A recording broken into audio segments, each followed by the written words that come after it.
Hi, this is RJ Smita from MGM 90.8 FM. और आज मेरे साथ है, जैसे कि आपने सुना ही कि इनफर्टिलिटी के बारे में हमने बात किया है, फीमेल्स के बारे में।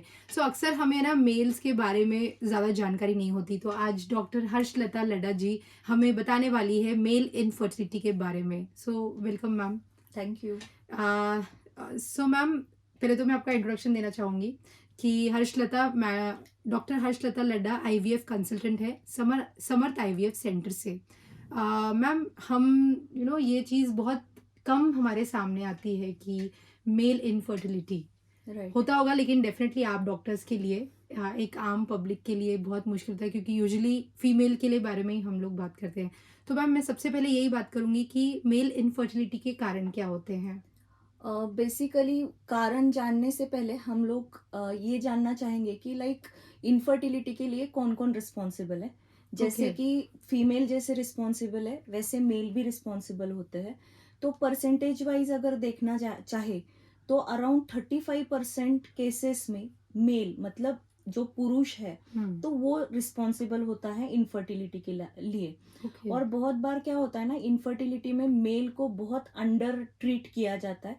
फीमेल्स पे ही फोकस किया जाता है और उन्हें ही ट्रीट किया जाता है।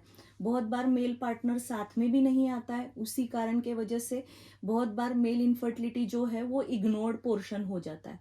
ओके। बट मेल इनफर्टिलिटी भी इक्वली इम्पोर्टेंट है। तो अब हम जानते हैं कि मेल इनफर्टिलिटी के कारण क्या हो सकते हैं। तो इसमें बहुत सारे कारण हैं, जैसे कि अगर जो सीमेन सैंपल जिसमें स्पर्म्स टेस्टिंग जो करते हैं तो हुँ। उसमें अगर स्पर्म काउंट बहुत लो है या स्पर्म्स बिल्कुल भी नहीं है, हुँ। इन केसेस में भी मेल इनफर्टिलिटी होता है। फिर उसके बाद बहुत सारे डिसऑर्डर्स होते हैं, जैसे डिसीजेस होते हैं जिनमें डायबिटीज होता है। तो उन केसेस में भी स्पर्म काउंट लो होने लगता है और वो इनफर्टिलिटी के शिकार होते हैं। ओके। उसके बाद अगर समझो किसी को कोई हैबिट्स है, जैसे स्मोकिंग है, अल्कोहल है या ड्रग्स की हैबिट्स है, उनमें भी ये प्रॉब्लम आती है। जैसे एज इंक्रीज होता है वैसे हुँ। इनफर्टिलिटी की रिस्क बढ़ते जाती है। ओके। उसके बाद जैसे जेनेटिक डिसऑर्डर्स है, क्लीन फिल्टर सिंड्रोम है, जैसे सिस्टिक फाइब्रोसिस बोल के एक डिसीज होता है जिसमें जो स्पर्म्स को टेस्टिस में से बाहर लाने के लिए जो नलिका होती हुँ, है हुँ, हुँ। उसी का कुछ पोर्शन मिसिंग होता है, तो उस केसेस में भी इनफर्टिलिटी हो सकती है। अ, उसके बाद जैसे कैंसर वगैरह है वो मेल को, तो उन केसेस में भी कम हो जाता है काउंट। तो these are few reasons for male infertility. Okay, great. तो इस बारे में हम और कई सारी जानकारी हासिल करेंगे। आप बने रहिए आरजे स्मिता के साथ, ओनली ऑन एमजीएम 90.8 एफएम। साथ है तो बात है। जैसे कि विटामिन्स की डेफिशिएंसी है, उसके बाद कुछ टॉक्सिक एजेंट्स जहाँ मतलब वर्किंग सिचुएशंस जो है वो कहीं प्रॉब्लमेटिक है, जो बहुत ज़्यादा हीट जहाँ पर होती है ऐसे एटमॉस्फेयर में जो काम करते हैं। उसके बाद से आप क्या बोल सकते हो, जिनका हर्निया रिपेयर हो चुका है, जिनको राइट। वेरिकोसिल मतलब जहाँ पर वेरिकोसिल को क्या बोले, जिनको वेरिकोसिल है, हाँ, ऐसे केसेस में भी इनफर्टिलिटी या स्पर्म काउंट लो होने के चांसेस चांसेस होते होते हैं। हैं। Welcome to MGM 90.8 FM. साथ है तो बात है, और आपके साथ है आरजे स्मिता, और मेरे साथ है डॉक्टर हर्षलता लड्डा जी। मैम, मैं आपसे ये सवाल पूछना चाहूँगी कि ज़ीरो स्पर्म काउंट के कॉजेज़ क्या होते हैं? ज़ीरो स्पर्म काउंट माने अजूस्पर्मिया, तो ये भी बहुत इम्पॉर्टेंट रीज़न है इनफर्टिलिटी का। तो बहुत बार ऐसे हो जाता है कि उस कपल को लगने लगता है कि स्पर्म काउंट ज़ीरो है माने मैं पिता नहीं बन सकता हूँ, बट ऐसे नहीं है। ज़ीरो स्पर्म काउंट के मेजरली दो रीजंस है। एक तो उनके सीमेन सैंपल जो है उसमें स्पर्म्स नहीं है, या फिर वो जो मतलब जहाँ पर प्रोडक्शन होता है स्पर्म्स का मतलब टेस्टिस, हुँ। तो वहाँ पर तैयार ही नहीं हो रहे, या फिर दूसरा रीज़न होता है कि वहाँ पर प्रोडक्शन में कोई प्रॉब्लम नहीं है, बट जो ट्रांसपोर्टेशन है वहाँ कहीं तो कोई प्रॉब्लम है, तो उसके वजह से उनको स्पर्म में मतलब सीमेन सैंपल में काउंट नहीं दिख रहा है। तो हमें पहले ये रूल आउट करना पड़ता है कि एग्जैक्ट रीज़न क्या है हुँ। ज़ीरो स्पर्म काउंट का। राइट। तो जब रीज़न रीज़न क्या है जानने के लिए कुछ हार्मोनल टेस्ट होते हैं हुँ। जो किए जाते हैं, उससे हमें पता चलता है कि टेस्टिस में स्पर्म फॉर्म हो रहे या नहीं हो रहे। अगर फॉर्म हो रहे हैं तो उसका ट्रीटमेंट मोडालिटी टोटली डिफरेंट होता है, और नहीं होता है तो ट्रीटमेंट मोडालिटी डिफरेंट होता है। बट रीज़न कोई भी हो, वो पर्सन पिता बिल्कुल बन सकता है अगर वो टाइमली एडवाइस ले और टाइमली ट्रीटमेंट के लिए आए, तो ये सारी प्रॉब्लम सॉल्व हो सकती है। ग्रेट। आप बहुत सारे लोगों की कठिनाई दूर कर रहे हैं, मुझे ऐसा लगता है कि बताकर, क्योंकि अक्सर ना ये चीज़ें बताने के लिए ही बहुत लोग डरते हैं। सो राइट। मुझे लगता है कि अब ऐसा टाइम है कि हम जितना खुलकर बात करें उतना ज़्यादा अच्छा। सो और कई सारी जानकारी हम जानेंगे इनफर्टिलिटी मेल के बारे में। आप बने रहिए आरजे स्मिता के साथ, ओनली ऑन एमजीएम 90.8 एफएम, साथ है तो बात है। हम बात कर रहे हैं मेल इनफर्टिलिटी के बारे में, और मेरे साथ है डॉक्टर हर्षलता लड्डा जी, जो कि है आईवीएफ कंसल्टेंट। मैम, मेरा अगला सवाल आपसे ये है कि स्पर्म क्वालिटी पर बहुत डिपेंड रहता है कि बच्चा कितना हेल्दी होगा, राइट? उस बारे में आप क्या कहना चाहेंगे? एक्चुअली स्पर्म क्वालिटी पे बहुत सारी चीज़ें डिपेंड करती है, बिकॉज स्पर्म क्वालिटी से ही जो फर्टिलाइजेशन कैपेसिटी है वो इम्प्रूव होती है। अगर स्पर्म क्वालिटी कहीं पुअर है तो फर्टिलाइजेशन या बेबी फॉर्म होने की जो प्रोसेस है उसमें कभी कभी प्रॉब्लम आती है और इनफर्टिलिटी के चांसेस बढ़ते हैं। अगर स्पर्म एबनॉर्मलिटी बहुत ज़्यादा है तो उन केसेस में वो कपल कंसीव होता है but they can not carry the pregnancy up to term, मतलब उनमें मल्टीपल अबॉर्शंस की रिस्क ज़्यादा होती है। उसके बाद जब स्पर्म्स में कुछ डिफेक्ट्स है तो that is related to some genetic problems, like male के जो वाई क्रोमोसोम होता है उस पे कुछ डिफेक्ट्स रहते हैं, तो उसके कारण कुछ जेनेटिक प्रॉब्लम्स जो है नेक्स्ट जनरेशन में कैरी फॉरवर्ड होते हैं। तो उसके वजह से नेक्स्ट जनरेशन जो नेक्स्ट प्रोजेनी अपनी आने वाली है तो उनमें भी वो भी बच्चे कभी कभी इनफर्टिलिटी को फेस कर सकते हैं। तो इसलिए हमें ये कुछ जेनेटिक प्रॉब्लम्स अगर कुछ होंगे लो स्पर्म काउंट या एबनॉर्मल स्पर्म काउंट के साथ, तो वो पहले ही फाइंड आउट करना ज़्यादा ज़रूरी होता है। तो इसलिए ऐसा ज़रूरी नहीं है कि स्पर्म काउंट एबनॉर्मल है या स्पर्म्स एबनॉर्मल है मतलब जो बेबी है वो 100% एबनॉर्मल होगा, ऐसा नहीं है। बट हाँ, हमें ये जानना ज़रूरी है कि किस किस टाइप के एबनॉर्मेलिटी की वजह से बेबी एबनॉर्मल हो सकता है। ओके। उसके साथ ही कभी कभी जो बर्थ डिफेक्ट्स आते हैं वो भी आ सकते हैं, तो इसलिए हमें वो ट्रीट करना, एबनॉर्मल स्पर्म्स जो है उसको ट्रीट करना बहुत ज़्यादा ज़रूरी हो जाता है। तो मैम, मैं ये एक ऐड करना चाहूँगी कि जैसे कि आपने कहा कि हम लोग मेल स्पर्म्स देख सकते हैं कि वो कितने हेल्दी हैं। ये आजकल मुझे लगता है कि कंपल्सरी नहीं होना चाहिए कि प्रेगनेंसी से पहले कि आप स्पर्म क्वालिटी देख लो, ताकि फ्यूचर में उनके बच्चे के लिए, या फिर फीमेल हो या मेल हो, दोनों के लिए एक चेकअप करना बहुत ज़रूरी हो गया है। आइडियली हाँ, जो भी कपल प्लान करना चाहता है प्रेगनेंसी के लिए उन्होंने ये चीज़ करनी बहुत ज़रूरी है। But the thing is like मतलब हर इतना किस एक्सेप्टेंस नहीं नहीं है। है। ओके। वो एक्सेप्टेंस आना भी बहुत ज़रूरी है। क्या बोल रहे थे? एज वाइज हाँ।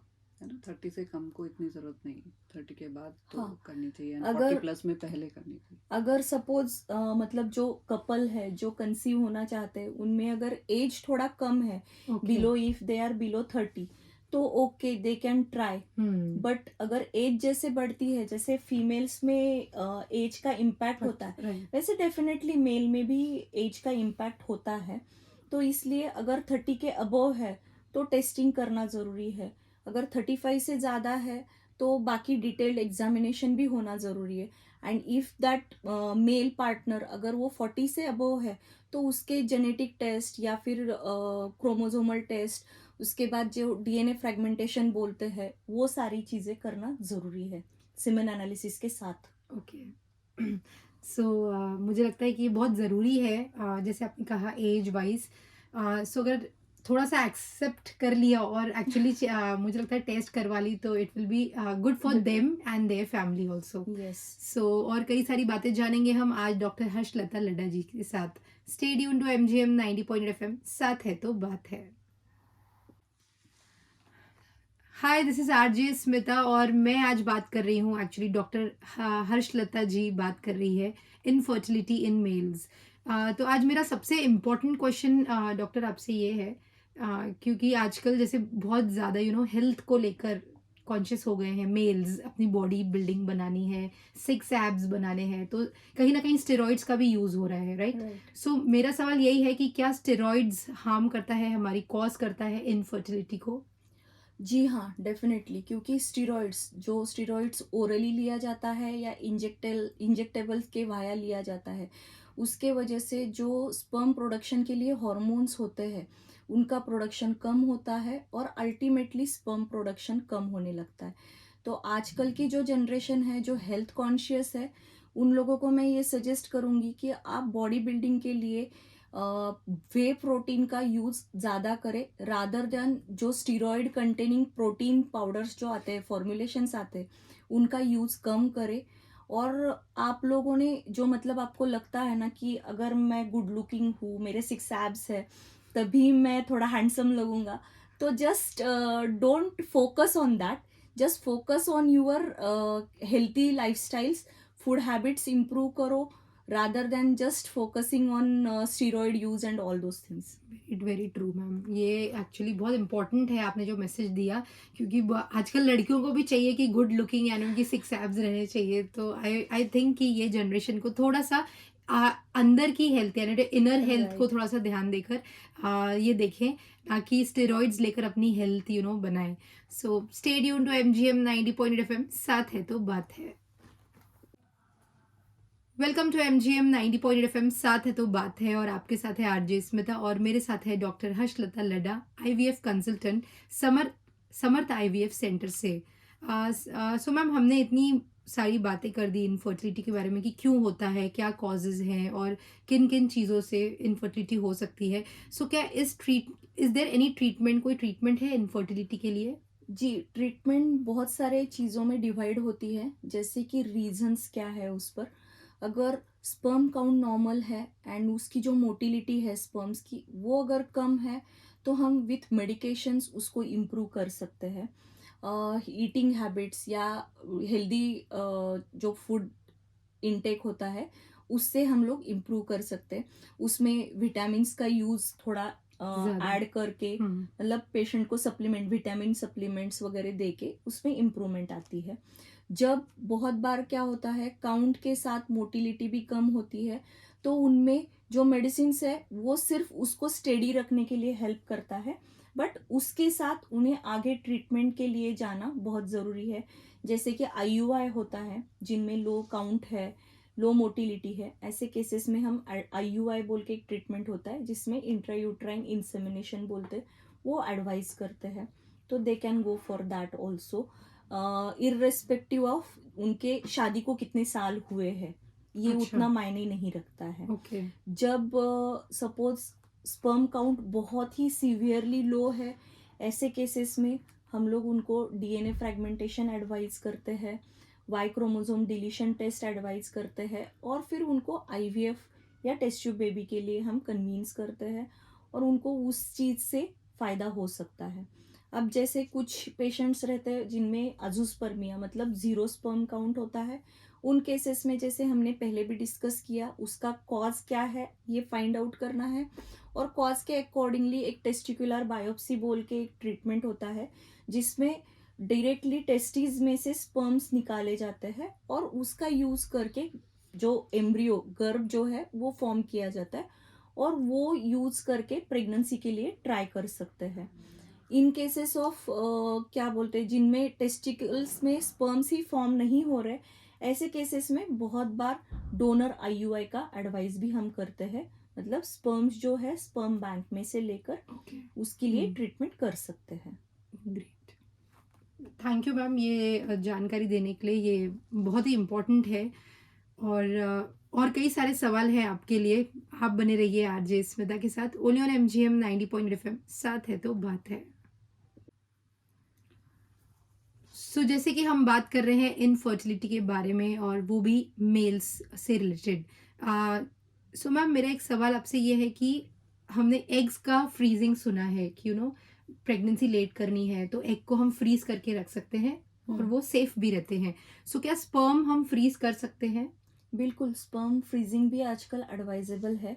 जैसे एग फ्रीजिंग किया जाता है, मतलब कोई कपल है जिन्हें उनकी प्रेगनेंसी डिले करनी है बिकॉज ऑफ देयर करियर और कुछ कारणों की वजह से वो अभी प्रेगनेंसी नहीं चाहते हैं, हम्म। तो ऐसे केसेस भी वो स्पर्म प्रिजर्व कर सकते। बिकॉज जैसे एज इंक्रीज होता है वैसे स्पर्म क्वालिटी एंड क्वांटिटी में डिफरेंस आता है, तो they can preserve there sperms and जब उनको प्रेगनेंसी चाहिए तब वो यूज़ कर सकते हैं। ओके। उसके बाद जिनकी वर्किंग कंडीशंस जो है वो बहुत हॉट मामले। एरियाज में है, या जहाँ जहाँ पर टॉक्सिन्स का यूज ज़्यादा होता है जैसे ओके। पेस्टिसाइड कंपनीज वगैरह, हम्म। तो वैसे लोगों ने भी स्पर्म प्रिजर्व करके रखना चाहिए सो दैट उनको बेनिफिट हो पाए। उसके बाद जैसे जिन मेल्स में कैंसर डिटेक्शन हुआ है, क्योंकि कैंसर डिटेक्शन के बाद उसकी जो बाद में की जो ट्रीटमेंट है, जो ड्रग्स है, वो ड्रग्स जो है वो स्पर्म के लिए टॉक्सिक होते हैं, तो उसके वजह से उनमें स्पर्म काउंट कम होना या abnormal स्पर्म्स का कॉन्सेंट्रेशन बढ़ जाता है, तो इसलिए ऐसे केसेस में भी स्पर्म प्रिजर्व करने चाहिए। उसके बाद जैसे कि जो जिनका वर्किंग सिचुएशन, जैसे मैंने बोला कि जो मिलिट्री में है, जो हम्म। हाई एल्टीट्यूड पे काम करते हाँ। हैं, उन केसेस में भी वो हाई एल्टीट्यूड का स्पर्म क्वालिटी पे इम्पैक्ट होता है, तो उन लोगों ने भी स्पर्म प्रिजर्वेशन करना चाहिए। अ, उसके बाद जिनको कोई हार्मोनल ट्रीटमेंट की ज़रूरत है किसी कारण के वजह से, तो ऐसे केसेस में भी वो स्पर्म प्रिजर्व कर सकते हैं। ग्रेट। बहुत ही अच्छा ऑप्शन है ये। हाँ, सो इस चीज़ का बहुत लोग फ़ायदा ले सकते हैं। सिर्फ अवेयरनेस की एक अवेयरनेस नहीं है लोगों में। सो उसके लिए थैंक यू मैम, आप अवेयरनेस दे रहे हैं। मुझे लगता है कि ये बहुत सारे लोगों को काम आ सकती है। Stay tuned to MGM 90 FM, साथ है तो बात है। सो मेरे साथ है डॉक्टर हर्षलता लड्डा मैम और हम बात कर रहे हैं इनफर्टिलिटी के बारे में। तो मैम मेरा एक आखिरी सवाल आपसे ये है कि इम्पोर्टेंस यानी कि नपुंसकता और ज़ीरो स्पर्म काउंट, क्या ये एक ही चीज़ है? नहीं, दोनों टोटली डिफरेंट है। जीरो स्पर्म काउंट माने अजूस्पर्मिया। अजूस्पर्मिया मतलब जिनके सीमेन सैंपल में स्पर्म्स नहीं है उसको अजूस्पर्मिया बोलते हैं। तो अजूस्पर्मिया जिसमें है उसमें नपुंसकता हो सकती है, ऐसा ज़रूरी नहीं है। नपुंसक सॉरी नपुंसकता। इम्पोर्टेंस माने जो आदमी सेक्सुअल एक्टिविटी परफॉर्म नहीं कर सकता है उसे हम लोग इम्पोर्टेंस बोलते हैं। तो इम्पोर्टेंस के कारण बहुत अलग हो सकते हैं। जिनमें ज़ीरो स्पर्म काउंट है वो सेक्सुअली एक्टिव ना हो सके या सेक्सुअली परफॉर्म ना कर सकता है, ऐसा कुछ भी नहीं है। So these two entities are totally separate. So दोनों के लिए भी आप ट्रीटमेंट ले सकते हो, दोनों भी ट्रीटेबल है। तो आई विल एडवाइज कि अगर आपको लगता है कि आपको इम्पोर्टेंस है तो आप आपके डॉक्टर से कंसल्ट करिए और उसके लिए रिलेटेड जो भी ट्रीटमेंट है उसके लिए आप जा सकते हो। तो ये चीज़ दिमाग में से निकालिए कि इम्पोर्टेंस और अजूस्पर्मिया मतलब ज़ीरो स्पर्म काउंट इज एक दूसरे से लिंक्ड है। ये चीज़ आपके दिमाग में से आप निकाल सकते हो। थोड़ा सा ये हो गया यस। है। नहीं नहीं, ठीक है। हम्म। वो मैं समझ में आ रहा हूँ। सो मैं बात कर रही हूँ आज डॉक्टर हर्षलता लड्डा जी से, जो कि है आईवीएफ कंसल्टेंट। मैम मेरा एक आखिरी सवाल आपसे ये है कि इम्पोर्टेंस यानी कि नपुंसकता और ज़ीरो स्पर्म काउंट, ये क्या ये बातें दोनों सेम है? नहीं, ये दोनों बातें बिल्कुल डिफरेंट है। इम्पोर्टेंस माने जो पर्सन सेक्सुअल एक्टिविटी परफॉर्म नहीं कर सकता है उसको इम्पोर्टेंस बोला जाता है। बट अगर एक आधे पर्सन को इम्पोर्टेंस है, इसका मतलब ऐसा नहीं है कि उसके स्पर्म्स काउंट ज़ीरो होगा, उसके सीमेन सैंपल में स्पर्म नहीं होंगे, ऐसे नहीं हो सकता है। और जब इम्पोर्टेंस है तो वो पिता नहीं बन सकता है, ऐसा भी नहीं होता है, क्योंकि अगर वो सही तरीके से ट्रीटमेंट लेता है, डॉक्टर से कंसल्ट करेगा, तो वो सही ढंग से सही ट्रीटमेंट के आधार से पिता बन सकता है।